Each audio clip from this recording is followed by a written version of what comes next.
Olá, sejam todos muito bem-vindos a mais uma live do RDTV. Hoje nós vamos conversar com Sônia Loduca, professora de reumatologia da Faculdade de Medicina do ABC e membro também da Sociedade Paulista de Reumatologia. Seja bem-vinda, Sônia. Boa tarde, muito obrigada pelo convite. Sônia, dia 7 de maio, domingo, então é o Dia Mundial de Alerta sobre a Espondilite. Vamos começar falando, explicando um pouco para os nossos internautas o que é essa doença. Então, a espondilite anquilosante é uma doença reumatológica crônica, onde existe um processo inflamatório que acontece principalmente ali na coluna vertebral, começando principalmente pela parte lombar, mas também compromete as articulações sacroiliacas. Essas articulações que a gente normalmente não ouve falar, né? Elas são as articulações que fazem a ligação entre o osso sacro e os ossos da bacia. Então, existe um processo inflamatório nessas regiões, então na sacroiliaca e em toda a coluna vertebral, causando bastante dor, e com o evoluir da doença, ela pode levar a algum grau de deformidade nos pacientes. E por isso que é tão importante a gente falar dessa doença, e principalmente para a população mais jovem. E, Sônia, quais são os sintomas, né? Você falou sobre essa dor na coluna, mas existem outros sintomas também que podem alertar a pessoa para essa doença? Então, dor na coluna é muito comum na população como um geral, né? Como um todo. Então, a gente diz que até 80%, 90% da população, em algum momento da vida, vai apresentar dor na coluna. O importante na espondilite anquilosante é que essa dor tem umas características um pouco diferentes. Então, ela costuma começar no indivíduo mais jovem, antes dos 40 anos de idade, dando uma dor que caracteristicamente não melhora quando a pessoa fica de repouso. Ou seja, a maior parte das dores de coluna que a gente lembra agora, então, hérnia de disco, alguma contusão que tenha tido na coluna, vai melhorar na hora que a pessoa ficar de repouso. Na espondilite anquilosante, isso não acontece. A pessoa não melhora com o repouso e ela até pode piorar com o repouso. Em compensação, na hora que ela faz uma atividade física, ela se movimenta, a dor melhora. Essa é uma das grandes características da doença. Outra característica importante é que os pacientes também costumam acordar de manhã com dor e com uma certa rigidez. E é comum também acordar durante a noite com dor na coluna. E pode acometer mais homens ou mulheres? É uma doença que compromete mais o sexo masculino do que o feminino. Em torno de 3 homens têm a doença para cada uma mulher com a doença. Então, é uma doença que acontece realmente mais no sexo masculino. E a partir de alguma idade determinada? Normalmente, os primeiros sintomas de dor na coluna, eles começam no final ali da adolescência, o início da vida adulta, e a maior parte dos pacientes com 40 anos já tem esses sintomas muito bem definidos. É muito raro a gente ver sintomas começarem em pacientes depois dos 40, 45 anos. Eles podem até receber o diagnóstico mais tardiamente, mas normalmente os sintomas já começaram bem antes. E o que ocasiona? O que pode levar? É hereditário? Tem alguns fatores externos que influenciam? Então, é muito interessante porque a gente já conhece espondilite anquilosante há muito tempo, é uma doença já conhecida há bastante tempo, porém a gente não sabe ainda o que leva à ocorrência da doença. Existem algumas características que a gente já conhece. Então, existe uma predisposição genética. Então, existem alguns genes que fazem com que os indivíduos possam ter um risco maior de desenvolver espondilite anquilosante. Existe uma alteração também da parte imunológica desses indivíduos, que também faz com que eles tenham um risco maior, e alguns fatores ambientais, que esses a gente conhece menos ainda, mas possivelmente relacionados a algumas infecções, ao tabagismo também, e essas 3 coisas juntas que vão fazer com que o indivíduo acabe desenvolvendo a doença. Então, não existe um único fator. Provavelmente são vários fatores juntos que em conjunto, fazem com que o indivíduo acabe desenvolvendo os sinais e sintomas da doença. E existem alguns exames que as pessoas podem fazer para diagnosticar, para que seja diagnosticado? Então, quando se começa com os sintomas de espondilite anquilosante, né, ou quando o médico avalia um paciente e ele faz a hipótese que ele tem espondilite anquilosante, existem alguns exames de imagem que nos ajudam bastante. O primeiro exame que a gente normalmente pede é o raio-x de coluna vertebral e das articulações sacroiliacas. Se por acaso eles vêm normais e mesmo assim eu continuo tendo essa hipótese de espondilite anquilosante, eu posso fazer uma ressonância magnética dessa região também, das articulações sacroiliacas. Além dos exames de imagem, a gente pode fazer exames de sangue. Seja exames que auxiliam para a gente ver o quão inflamado esse paciente está, porque, como eu falei, a doença é uma doença inflamatória, ela leva à inflamação dessas duas localizações, da sacroiliaca e da coluna, ou um exame para ver esse risco genético, que chama-se HLA-B27. Apesar de eu estar falando que a gente pode fazer esse exame que chama HLA-B27, ele não dá diagnóstico sozinho, assim como os exames de imagem sozinhos também não dão diagnóstico, né? A gente precisa desse conjunto de sinais e sintomas, bem característicos que eu falei lá no início, das características da lombalgia, junto com a alteração desses exames, sejam de sangue ou sejam de imagem. Perfeito. Você comentou comigo também que essa doença acaba afetando, né, algumas outras partes do nosso corpo, que não apenas quadril, joelho, que são os olhos. Qual que é essa relação? Isso. Então é bastante interessante, porque sempre que a gente fala de reumatologia, a gente lembra das articulações, da coluna. As doenças inflamatórias reumatológicas, e a espondilite anquilosante é uma delas, elas também podem levar a sinais e sintomas em outros órgãos fora do sistema músculo-esquelético. E no caso da espondilite anquilosante, o órgão que é mais comprometido, sem ser o osteoarticular, são os olhos. Então, existem inflamações bem características de quem tem espondilite anquilosante. O paciente chega, por exemplo, com olho vermelho, que não é uma conjuntivite, é um olho vermelho muito doloroso, com embaçamento visual, e existe esse processo inflamatório no local também, que é secundário à espondilite anquilosante. Então, ele é relacionado à presença da espondilite anquilosante. Esse comprometimento a gente chama de uveíte, então uma inflamação de uma das partes do olho que chama-se úvea. E aí, a partir do momento que atinge os olhos, quais são os comprometimentos? Pode comprometer a visão, por exemplo? Pode comprometer. Então, a primeira coisa, um paciente com espondilite anquilosante, ele sabe que se ele tiver um olho vermelho, ele não deve chegar em casa e usar qualquer colírio, ou fazer algum outro tipo de procedimento antes de passar num oftalmologista. Então, mesmo o reumatologista sendo o médico que trata de espondilite anquilosante, na hora que eu tenho esse sintoma ocular, eu preciso encaminhar esse paciente para um oftalmologista. O oftalmo vai fazer alguns exames específicos ali nesse olho, e a partir daí ele vai decidir se só o tratamento tópico com colírios vai funcionar, ou se além do tratamento com os colírios, esse paciente vai precisar tomar alguma medicação oral.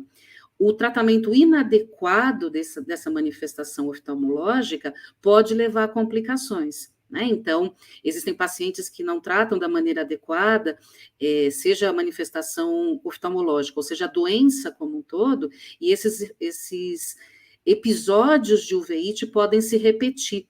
E essa repetição é que pode ser muito prejudicial à visão, né? Você pode ter queda da acuidade visual e, eventualmente, até cegueira desses pacientes. Não é tão comum acontecer isso, mas é importante que se tenha como alerta que é uma possibilidade. Agora, doutora, qual o tratamento, né? Para os olhos a senhora já falou em parte, mas qual o tratamento da espondilite em si?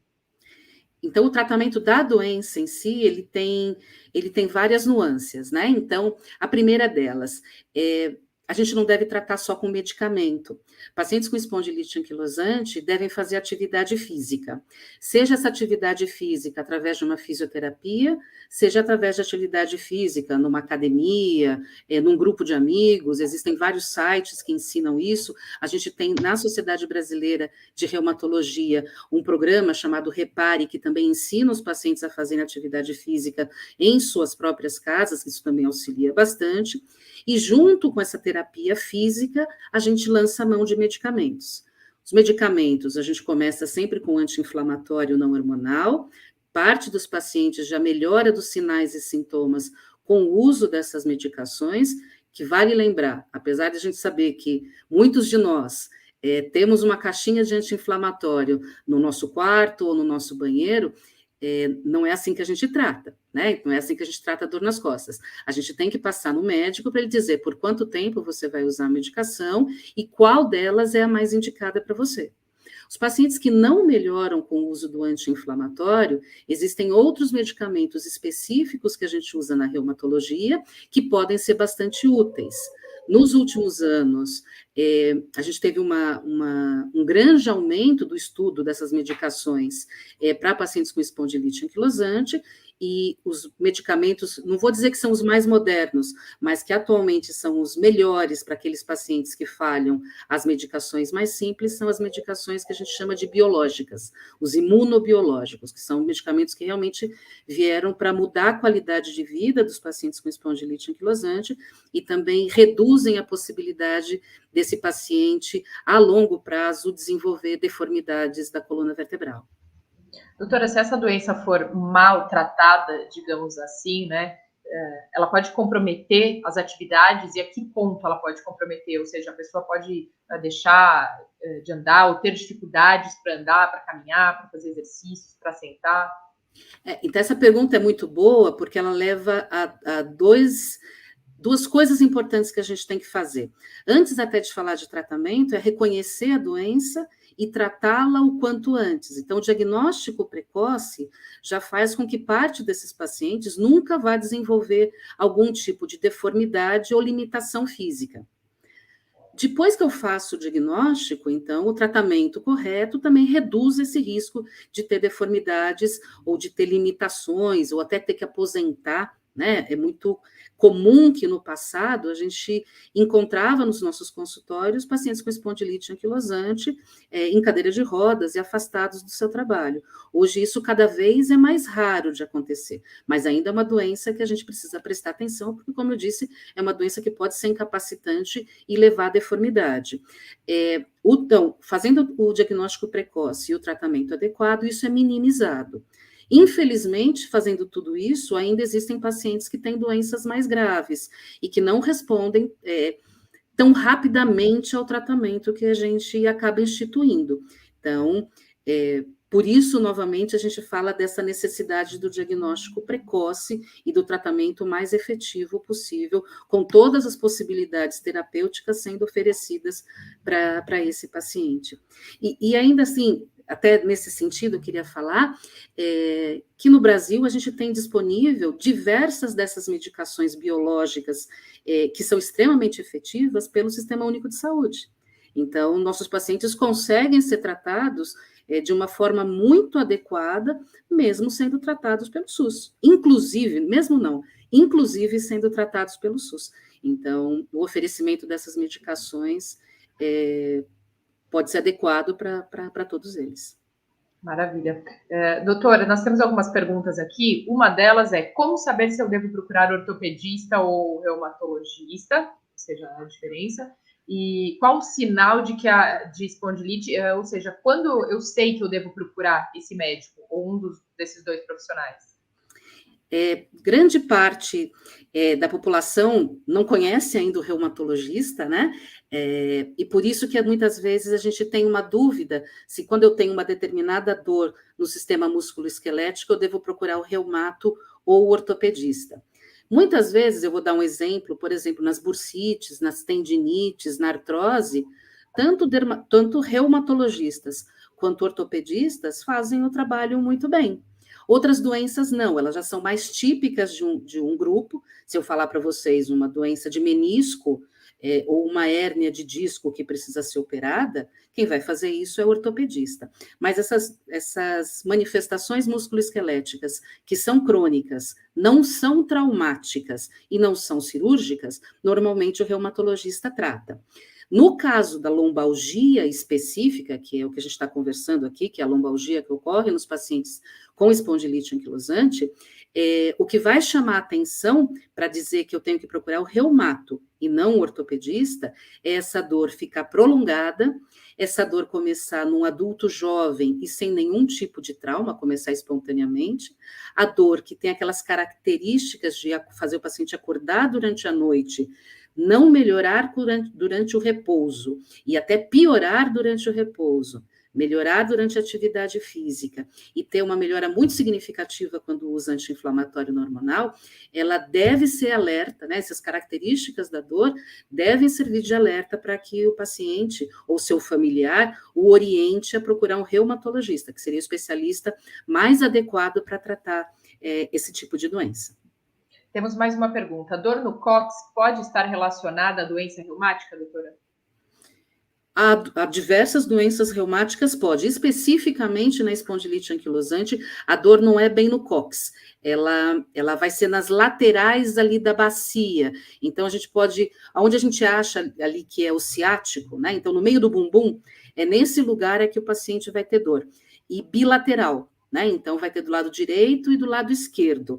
Essa localização que eu falei, que é no meio da nádega, é a localização das articulações sacroiliacas, que é o local primário de que onde acontece o processo inflamatório. O cóccix em si não é um lugar habitual de se ter dor, mas às vezes quando a dor é muito intensa, a dor pode ser confundida, ela pega toda a coluna, toda a região dorsal ali da próximas nádegas, então a pessoa pode ter uma percepção de dor ali também na região do cóccix, mas ele não é o lugar primário de processo inflamatório, não. Temos outras perguntas aqui. Realmente, o nosso chat aqui está bem repleto hoje. Que bom. Que bom, que bom. Que bom, muitas perguntas. Temos mais uma aqui, perguntando se quem tem, então, problemas reumáticos pode engravidar e, se puder, quando engravidar, se pode ter parto normal. Então, na espondilite anquilosante em especial, né, vamos falar dela, a mulher pode engravidar, sim, lógico que pode engravidar, se ela tiver esse desejo, ela pode engravidar. Existem algumas medicações que a gente usa que não é interessante ela engravidar fazendo uso. Uma dessas medicações chama-se metotrexato, que essa medicação pode levar a problemas no desenvolvimento fetal. Então, se a mulher espondilítica pensa em engravidar e ela está usando o metotrexato, ela deve avisar o médico, a gente para essa medicação e programa um momento ideal dela engravidar. Quanto ao parto normal, isso vai depender do tipo de manifestação da doença que ela teve. Uma espondilite que levou a um comprometimento muito leve da sacroiliaca e não comprometeu a articulação ali do quadril, as coxofemorais, não vai ter problema nenhum. Ela vai poder fazer o parto vaginal, o parto normal, sem problema. Mas se ela tiver um comprometimento mais grave do quadril, seja na espondilite anquilosante, ou seja por qualquer outro tipo de reumatismo, talvez isso leve a muito sofrimento no momento do parto, né? Então, aí, dependendo da avaliação do ginecologista e do próprio reumatologista que estiver acompanhando essa mulher, vale a pena pensar num parto cirúrgico, uma cesárea, do que num parto normal. Mas aí tem que avaliar caso a caso, mas acho que o legal aqui é ter perguntado se a mulher espondilítica pode engravidar. Se ela tiver desejo de engravidar, ela pode sim, não há qualquer tipo de problema. Maravilha. Aqui mais uma pergunta, doutora, se o uso de anti-inflamatório por conta própria pode mascarar a doença? Pode. Isso é um dos grandes, uma das grandes causas de atraso no diagnóstico. Então, a primeira causa de atraso é que as pessoas não conhecem espondilite anquilosante, então elas não conhecem os sintomas que podem levar ao desenvolvimento da doença, então elas acabam não procurando o reumatologista. E a outra característica é que, como existe uma melhora muito significativa da dor, quando esses pacientes usam anti-inflamatório não hormonal, e como o anti-inflamatório não hormonal é vendido na farmácia sem receita médica, esses pacientes tomam a medicação, eles se sentem bem e eles acabam melhorando da dor e não procuram atendimento. Então, esse também é um dos motivos de atraso no diagnóstico. O uso do anti-inflamatório não hormonal, quando a gente tem dor, ele deve ser durante um período de tempo muito pequeno, porque daí a gente consegue realmente não mascarar uma dor crônica que porventura venha a acontecer. Perfeito. Muito bem. Doutora, mais uma. As doenças reumatológicas, como se prevenir a elas? Vai depender da doença que a gente quer prevenir. Então, a espondilite anquilosante, existe um risco genético, que não tem como a gente estar prevenindo, né? A gente ganhou dos nossos pais esse risco genético dos nossos antepassados. A gente sabe que quem tem a doença, ela tem um risco de progressão mais grave se o paciente fuma. Então, nesse caso, eu não previno a doença, mas não fumar, eu previno que minha doença seja mais grave. Então, isso é importante. Saindo da espondilite anquilosante, porque acho que a pergunta desse internauta era de outros reumatismos também, aí existem algumas outras coisas que a gente pode fazer. Um dos reumatismos mais comuns na população é a osteoartrite, que a gente também chama popularmente de osteoartrose. E osteoartrite de joelhos e de quadril é uma atividade física regular, e não ser obeso, ou seja, ter um peso adequado, previnem que eu tenha essa doença, mas essa doença não é tão inflamatória como a espondilite anquilosante. Outra prevenção de reumatismo que a gente pode fazer é também ter adequada atividade física e uma adequada ingesta de leite e derivados e uma boa exposição ao sol, também ajuda na prevenção de osteoporose. Essa é outra doença reumatológica que essa também tem prevenção. Então, quando a mulher chega na menopausa, ou se eu tomo alguma medicação que pode ser ruim para a saúde dos meus ossos, como, por exemplo, os glicocorticoides, existem estratégias que eu faço para prevenir que eu tenha osteoporose. Então, é outra doença reumatológica que é possível prevenir. Maravilha. Doutora, gostaria de agradecer mais uma vez a sua presença, seus esclarecimentos, agradecer demais a participação aqui conosco também de todos os nossos internautas. Foram nota 1000 aqui com perguntas muito interessantes. Obrigada, doutora. Eu que agradeço aqui o convite para falar de uma doença tão importante que precisa ser diagnosticada o quanto antes para melhorar tanto a qualidade de vida quanto a prevenção de deformidades, que é a espondilite anquilosante. Muito obrigada por essa oportunidade. Obrigada, doutora.